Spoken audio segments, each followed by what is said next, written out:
어, 날씨가 많이 추워졌습니다. 추운 날씨 속에서도 거리에서 보면 많은 사람들이 거리에서 지내는 사람들을 보게 됩니다. 우리가 모든 사람에게 선을 베풀 수는 없지만 마음이 움직일 때마다 내 주머니를 열어서 그들이 그 추운 날씨 속에서도 따뜻한 커피와 베이글을 드실 수 있도록 잠시나마 그것으로 추위를 녹일 수 있도록 그 따뜻한 마음을 전하는 우리 모두가 우리 성도들이라 저는 믿습니다. 가장 먼저 우리는 우리가 속해 있는 교회와 그리고 가까운 그 사회에 관심을 가져야 하고 특별히 우리가 섬기는 캄보디아 선교사님을 위해서 기도하며 후원하는 것에 힘쓰는 우리 교회가 되어서 정말 가난한 자들에게 가난한 자들을 섬기고 가난한 그 심령들에게 복음이 전파되기를 기원합니다. 예수님을 믿는 자에게서 당연히 볼 수 있는 것 이란 제목으로 사도행전 4장 32절과 37절의 말씀을 가지고 함께 은혜를 나누도록 하겠습니다. 예수님께서 부활 승천하신 이후에 예수님께서 약속하신 대로 오순절 날에 성령 강림이 있었고 모든 그 제자들에게 성령이 권능이 임하고 성령의 권능을 받아서 담대하게 예수 그리스도의 십자가와 부활을 전가하기 시작합니다. 사람들이 복음을 듣고 그 마음에 찔려서 회개하고 믿어서 예수 그리스도의 이름으로 세례를 받고 하나님께로 회복된 그 사람들이 3,000명이나 되었고 또 사도들에게 하나님의 능력과 표적과 기사가 따라 나왔고 또 그 복음의 진리의 말씀을 들은 자 중에 구원받은 그 사람들이 남자 중에 5,000명이 되었다고 사도행전 4장 4절에 말씀합니다. 믿는 남자의 수가 5,000명이면 그 여자들과 아이들을 합치면 엄청난 무리의 수가 예루살렘 공동체를 구성하고 있었음을 우리가 알 수가 있습니다. 초대교회는 하나님의 말씀과 성령의 능력과 권능으로 충만했고 많은 그 믿는 무리들 가운데 하나님의 은혜가 충만히 임하여 있는 것을 우리가 볼 수가 있습니다. 이런 초대교회의 신앙 공동체가 가지고 있는 그 독특한 특징들이 있습니다. 그것을 우리가 함께 나눠보는 시간을 가지도록 하겠습니다. 첫 번째로 성령으로 한 마음과 한 뜻을 가지는 하나의 영적 공동체라는 것입니다. 32절을 보면 믿는 무리가 마음과 한 뜻이 되어 모든 물건을 서로 통용하고 자기 재물을 조금이라도 자기 것이라 하는 이가 하나도 없더라. 예수 그리스도의 피로 된 형제 자매의 공동체이고 성령 안에서 영적으로 하나 된 생명체라는 것을 말씀합니다. 우리를 흑암의 권세에서 건져내서 하나님의 사랑하는 아들의 나라로 옮겨진 그 신앙 공동체가 교회입니다. 우리는 하나님께서 세상에서 택하시고 구별하여서 하늘나라로 옮겨 심겨진 하늘 시민이고 한 성령의 줄로 메어져 연결되어 있는 그 공동체가 하나 한 영혼으로과 같이 되게 하신 것이 바로 교회입니다. 우리는 다 육적으로는 이 땅에서 태어났지만 예수님을 믿음으로 말미암아 이 세상에 속하지 않고 하늘에 속한 자가 되었습니다. 하늘부터 내려오신 이 땅 가운데 오신 예수님은 세상에 속하지 아니하였습니다. 그 믿는 성도들 또한 세상에 속한 자가 아니라 예수님과 같이 하늘에 속한 자입니다. 예수님께서는 내가 세상에 속하지 아니한 것 같이 그들도 세상에 속하지 아니하였나이다 라고 하나님께 기도하는 내용이 요한복음 17장 16절에 나옵니다. 우리가 이전에는 다 그리스도의 밖에 있었고 세상에서 소망이 없고 하나님도 없는 자였고 죄로 하나님과 원수된 그런 우리를 십자가의 피로 막힌 담을 허물어 주시고 하나님과 함께 하셨을 뿐만 아니라 한 성령 안에서 한 형제 자매요 하나님의 건속이 되게 하셨습니다. 머리 되시는 예수님 안에서 한 성령으로 세례를 받고 한 몸을 이루고 있는 그 영적 유기체가 바로 우리 교회입니다. 몸은 하나인데 많은 지체가 있고 몸의 지체가 많으나 한 몸인과 같이 그리스도도 그러하니라. 우리가 유대인이나 헬라인이나 종이나 자유인이나 다 한 성령으로 세례를 받아 한 몸이 되었고 또 한 성령을 마시게 하셨느니라 라고 고린도전서 12장 12절과 13절에 말씀합니다. 교회는 혈연 이상의 예수 그리스도의 피로 연합한 공동체이고 영적으로 하나 된 성령 공동체이고 하나님의 사랑 공동체입니다. 두 번째로 우리가 볼 것은 한 성령 안에서 마음을 같이하여 같은 사랑을 가지고 영적으로 하나된 교회 그 성도들의 특징은 자신들의 그 물건을 결코 자기의 소유로 여기지 않고 가난한 자들의 궁핍을 채워주기 위해서 모든 물건을 나눈다는 것입니다. 32절을 다시 보면 믿는 무리가 한 마음과 한 뜻이 되어 모든 물건을 서로 통용하고 자기 재물을 조금이라도 자기 것이라 하는 이가 하나도 없더라. 예수 그리스도를 머리로 하여 한 몸을 이루고 성령으로 하나된 그 몸된 교회가 그 믿음과 신앙으로 말미암아 자연스럽게 나타나는 것을 말씀합니다. 그 자연스러운 그 행위가 바로 나누는 것에 있다고 말씀합니다.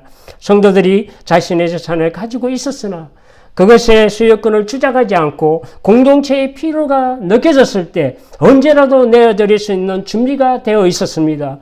이것은 신의 성품의 창조한 자에게서 나오는 그 신의 성품이고 예수 믿는 자들의 특징입니다. 예수님을 믿어 성령 안에서 하나님과 하나 되고 하나님과 교통함으로 말미암아 하나님의 거룩하신 성품을 우리는 담게 되는데 그 특별히 하나님의 그 본성이고 하나님이 가지신 가장 중요한 그 특징인 바로 하나님의 사랑의 은사가 충만하여 성도 간의 아름다운 그 사랑의 교제를 나누게 하는 것입니다. 가난과 궁핍으로 고통하는 성도가 없고 사랑과 나눔만이 풍성한 하나님 나라의 모형이 우리 교회가 되어야 합니다. 장차 들어가 완성될 그 천국과 비교할 수는 없지만 희미하지만 하나님의 나라를 준비하고 또 이 땅에서 그 신앙생활을 연습하고 우리 몸에 그런 것들이 배이고 우리 교회가 그렇게 세워져 가야 합니다. 마가복음 12장 30절 이하에 보면 예수님께서 우리에게 말씀을 주십니다. 내 마음을 다하고 목숨을 다하고 뜻을 다하고 힘을 다하여 주 너희 하나님을 사랑하라 하신 것이요. 둘째는 이것이니 내 이웃을 내 자신과 같이 사랑하라 하신 것이라. 이보다 더 큰 계명은 없느니라. 세 번째로 예수 그리스도를 주로 고백하는 신앙 공동체가 한마음 한뜻이 되어 물건을 서로 통용하며 나눌 수 있었던 근본적인 이유는 하나님께서 그 공동체에 믿는 무리들에게 큰 은혜를 부어주셨기 때문입니다. 33절을 보면 사도들이 큰 권능으로 주 예수의 부활을 증거하니 무리가 큰 은혜를 받아라고 나옵니다. 하나님의 크신 은혜를 충만하게 받았다는 것을 의미합니다. 제자들이 성령의 권능으로 예수 그리스도의 십자가 부활을 담대히 증거하니까 복음을 듣는 많은 사람들이 성령의 감동이 있었고 하나님의 은혜를 충만히 받았다는 것을 말씀합니다. 나 같은 죄인을 위해서 하나님의 아들이 자기 몸을 십자가에 피 흘려 죽이시고 무가치한 인간을 의롭게 하시기 위해서 부활하신 주님의 은혜가 사람들의 영혼에 부어졌다는 것을 의미합니다. 이는 그리스도 예수 안에서 우리에게 자비하심으로써 그 은혜의 지극히 풍성함을 오는 여러 세대에게 나타내려 하심이라. 너희는 그 은혜에 의하여 믿음으로 말미암아 구원을 받았으니 이것은 너희에게서 난 것이 아니요 하나님의 선물이라 라고 에베소서 2장 7절과 8절에 말씀합니다. 은혜를 충만히 받은 성도들에게 그 새로운 삶의 능력이 자연스럽게 나오게 되는데 그것은 자기 소유를 나누어서 다른 이들의 그 궁핍함을 채워주는 형제 사랑과 이웃 사랑으로 나타납니다.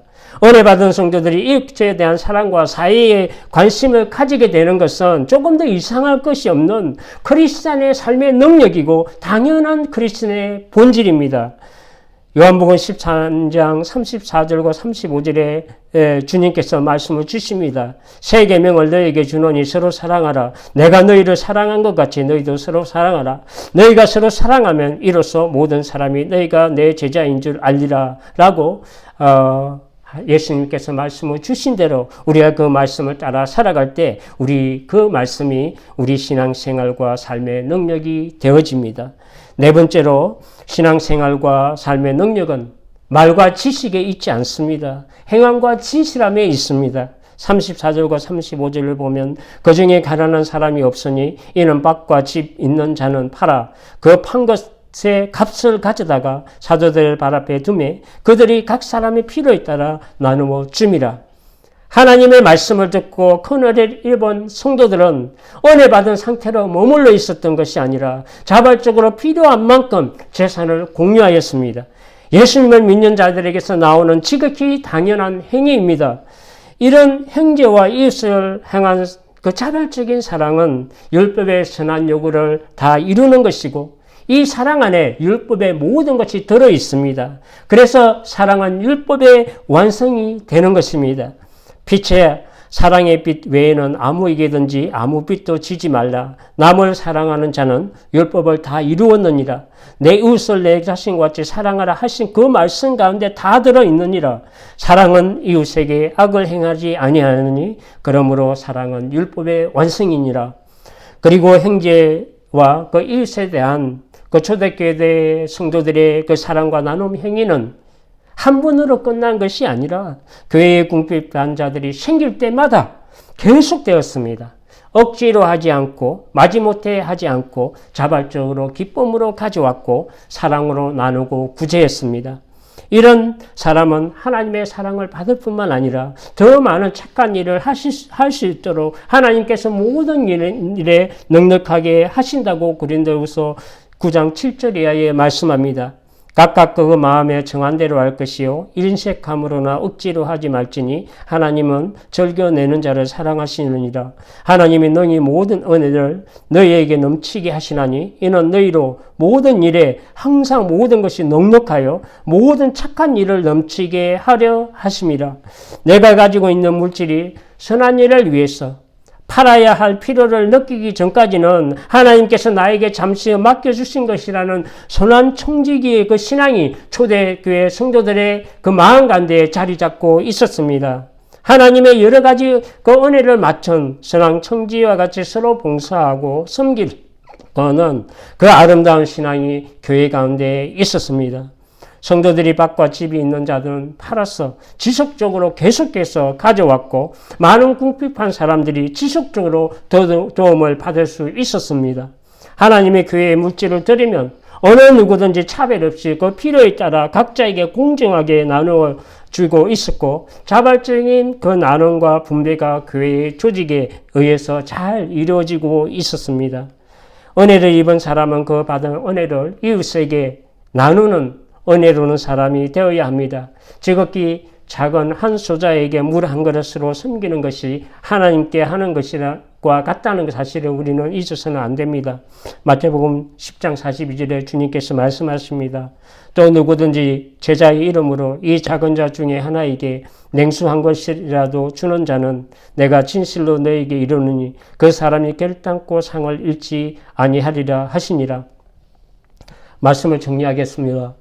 초대교회 많은 성도들이 억지가 아니라 자원하는 마음으로 자신의 소유를 팔아 사도들에게 가져왔고 사도들은 그것을 필요에 따라 가난한 사람들에게 나누어 주었습니다. 그러므로 예루살렘 초대교회는 가난한 자가 한 사람도 없었다고 말씀합니다. 초대교회 성도들은 하나님을 사랑하고 내 이웃을 내 자신같이 사랑하는 그 예수님의 말씀에 머물러 있지 않고 삶으로 실천하는 신앙이었습니다. 이와 같이 형제자매의 궁핍함을 보고 우리가 도와줄 마음을 다쳐버리는 자가 아니라 하나님의 사랑 안에 거하는 자가 되고 말과 해로만 사랑하는 자가 아니라 행함과 진실함으로 행하는 공동체가 초대교회의 공동체였습니다. 요한일서 3장 17절 이하에 말씀합니다. 누가 이 세상의 재물을 가지고 형제의 궁핍함을 보고도 도와줄 마음을 닫으면 하나님의 사랑이 어찌 그 속에 거하겠느냐. 자녀들아 우리가 말과 해로만 사랑하지 말고 행함과 진실함으로 하자. 여러분 흩어서 구제하면 가난해지고 없어질 것 같지만 오히려 부하게 되는 일이 있고 과도하게 아껴도 부자가 되는 것이 같지만 오히려 마음이 가난해질 수도 있습니다. 구제를 좋아하는 자는 하나님께서 풍족하게 하여 주시고 남을 주고 있기 때문에 사람들은 쉽게 물질에 얽매이게 되고 물질에 자유할 수 있는 사람이 많지 않습니다. 그러나 초대교회가 자신이 가진 재물을 아낌없이 가난한 사람들의 그 필요를 위해서 내어놓은 것은 우리 크리스찬의 삶의 방식이 세상의 물질을 의지하지 않고 하나님의 은혜와 사랑을 의지하는 믿음의 표현이고 믿음의 의지입니다. 범사에 여러분에게 모든 모본을 보여준 바와 같이 수고하여 약한 자들을 돕고 또 주 예수께서 친히 말씀하신 바 주는 것이 받는 것보다 복이 있다 하심을 기억하여 할지니라. 저는 가끔 이것이 얼마나 그 사람의 큰 도움이 되겠느냐, 차라리 하지 말자, 이런 생각을 할 때가 있습니다. 그러나 사랑은 크고 작음이 아니라, 그리고 많고 적음이 아니라 진실함으로 행하는 데 있습니다. 예수님께서 말씀하신 것처럼 주는 것이 받는 것보다 복되다는 그 말씀을 기억하여 범사에 수고하여 약한 자들을 돕고 나눔으로 하나님의 사랑과 이웃사랑이 우리의 삶의 능력이 되는 우리 모두가 되시기를 주님의 이름으로 축복합니다. 기도하겠습니다.